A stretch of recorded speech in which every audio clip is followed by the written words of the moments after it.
ఈ భూమి మన తాత ముత్తాత గారి కాలం ఇంకా ఉండే భూమి ఇది. ఈ భూమి ఎన్నో ఏళ్ళు ఇంకా మన వంశీకులు దీంట్లో ఆనందం తినేది అన్నదాతలు.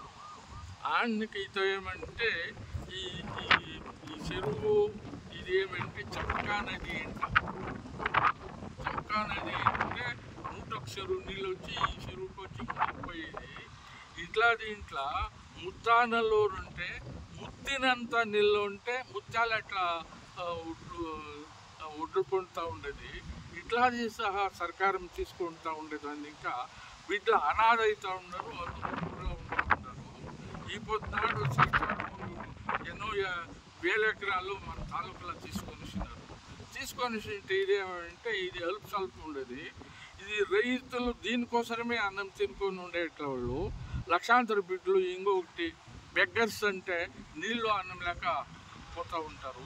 ఈ భూమిని యావదో కారణంలో దయపెట్టి ఈ కాంగ్రెస్ సర్కారమే ఉండొచ్చును, బీజేపీనే ఉండొచ్చును, దళనే ఉండొచ్చును, ಯಾವ అధికారులే కానీ యా సర్కారమే కానీ ఈ భూమి మాకు కానే కావాలను పార్టీ విచారం మాకు కావాల్సి ఉండలేదు.